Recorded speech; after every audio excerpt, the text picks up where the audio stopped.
Train the muscles, not the joints. Going to the gym now, but I want to show you the sky. The sky's pretty amazing. Look at this.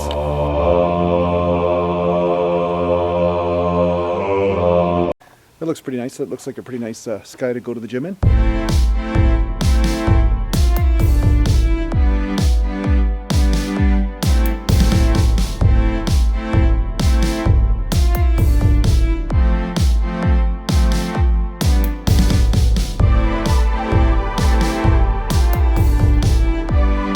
And I'm here. So I showed you a little bit of footage of what it looks like for me to drive and stuff like that. I use my tripod to hang it from the hand grips or whatever, so I hung my camera from there so you can get a little bit of a feeling for what it feels like to drive down that road anyway, every time I come to the gyms. I hope you like the track. That was a new song.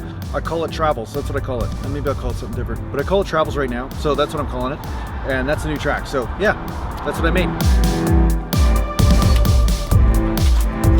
So tonight I'm not feeling too energetic. I'm gonna do some chest and back and some arms, a little bit of triceps or something. And yeah, but right now I'm not really feeling it. I'm telling you, this is the type of stuff you go through, right? When you're training, you don't always feel like you're gonna have the best possible workout or whatever. And I know a lot of you guys already know this. You already know that you gotta push through those days where you don't really feel that energetic or not. But the thing is that consistency forces the body to grow. So that's the whole thing, is that you gotta keep on stimulating the body. Sometimes you'll have bigger workouts, sometimes you'll have smaller workouts. But tonight I'm just gonna see how it goes. I'm just gonna warm up and then, yeah, we'll see what happens. Who knows, right?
Narrower this time. I'm just talking to the camera, Sam. I'm just talking to the camera. I'm just going a little narrower this time because there's no knurling on this bar. Like there's only this rail here, but not the other knurling, so I can't get a beat on where my grip is every time. So sometimes my grip changes.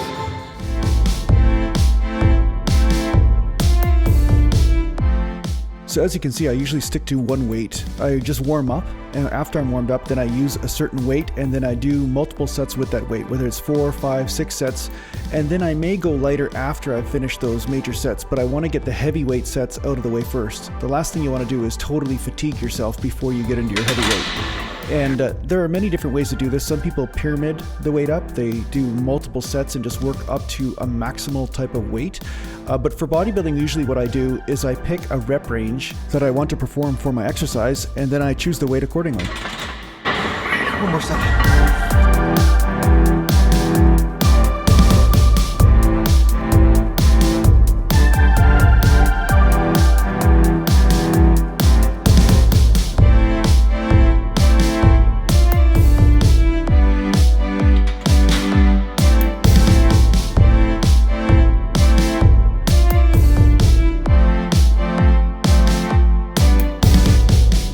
Now, many of you have experienced this where you use a certain weight where maybe you're getting only 5, 6, 7 reps and you do multiple sets of this.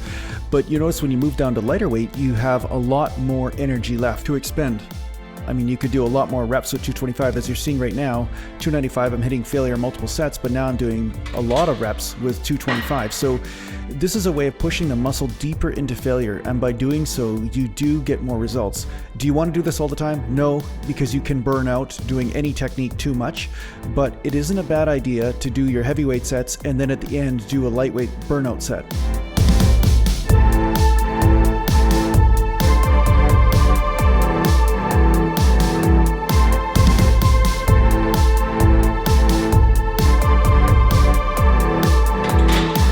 Okay, so right now I'm going to do some rings. I'm going to do some dips on the rings, okay? So it's a free weight thing. Now, the reason why I want to do this is because my right shoulder is a little unstable because of the slap tear. And this is not my strongest exercise, obviously, because of the instability in the shoulders and stuff. But the reason why I'm doing it is to help rehabilitate the shoulders. Now, ideally you would do this exercise first before doing bench. But because I'm a bodybuilder first and not a sports performance guy, I'm basically doing the bench presses first to hit those prime movers. Then once they're worn out, then I'm going to do some assistant exercises and some rehabilitation exercises. Now this, funny enough, does hit the main muscle groups quite hard. It does hit the pecs pretty good, so you'll see, you get the shakes and stuff, right? But I hope to increase my stability in the shoulders from doing this exercise over time and get a good pec minor workout, right?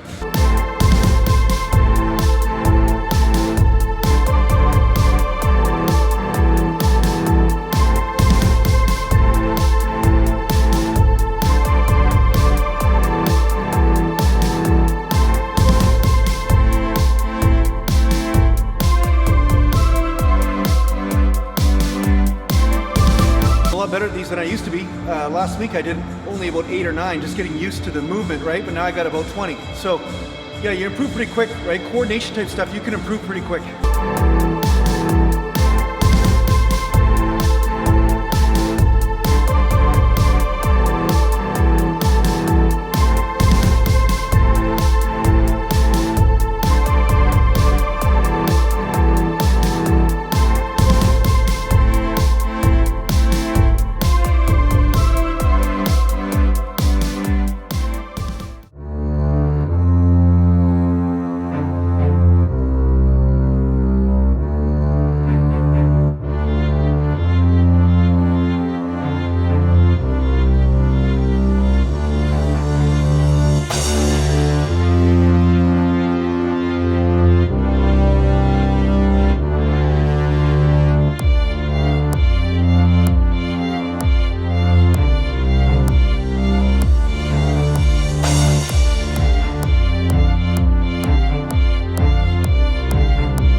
Can grip this 145s. See if my little hands can grip it. My little baby hands.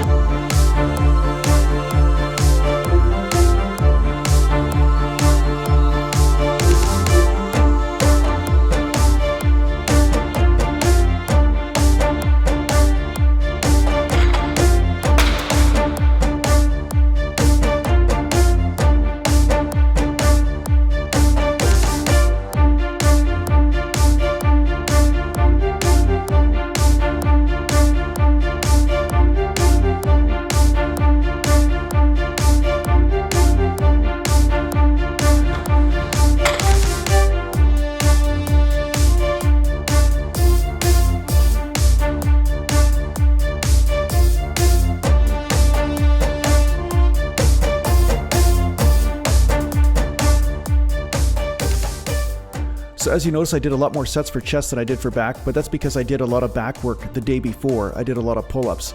So it just depends. Sometimes I'll split my pull-up type work and my rowing type work into two different workouts. So I almost treat it like it's a different body part altogether, even though it really is the same. But it's more about what motivates you. Honestly, it's not about really the perfect idea of what the perfect workout is. It's more about what motivates you to train. And sometimes by splitting up some of the big body parts into a couple different days, that motivates me and keeps that energy going. So you have to work with where your motivation is going. That really makes a big difference in sticking to this game. And right now I'm doing my new favorite exercise for triceps, the overhead overhead tricep extension with 2 dumbbells, not just 1 dumbbell.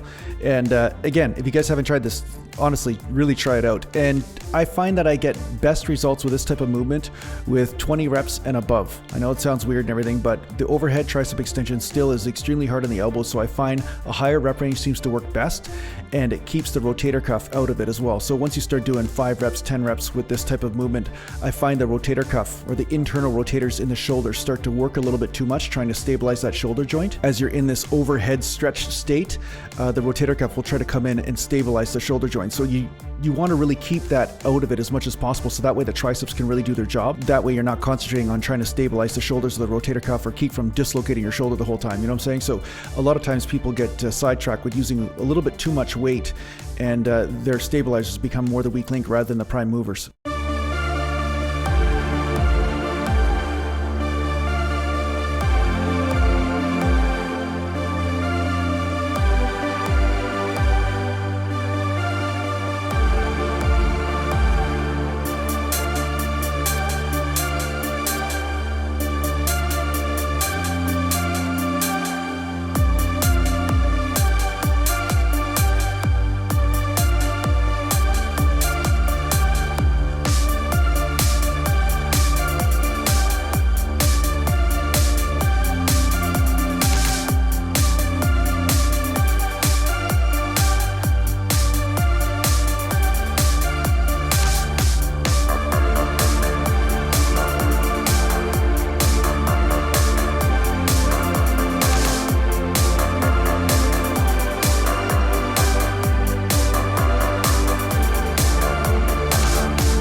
So this is something that I've been doing lately for calves, and I find that it really helps get that big pump going, and I find that my calves have already grown from this technique, which is basically just doing body weight 1 leg at a time calf raises for sets of anywhere from 80 to 120 reps. Okay, so as you can see, the reps are really fast, and I make them ballistic on purpose because the calf is a ballistic muscle in a lot of ways, and I'm not overstretching. Some people want to overstretch at the bottom, and I don't like overstretching because that starts to put stress on the actual Achilles tendon, so that's the last thing you want to do.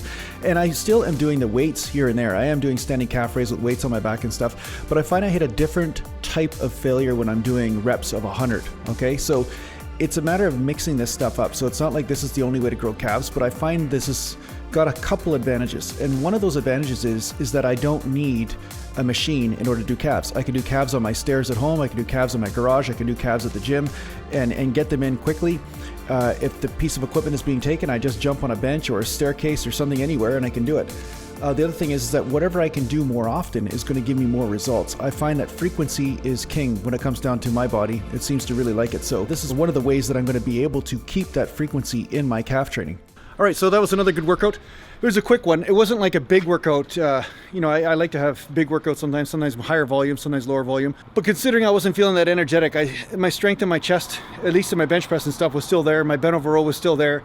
I just didn't have the endurance tonight. So sometimes it has to do with just other things, other activities taking up my time today. A lot of geese around here though.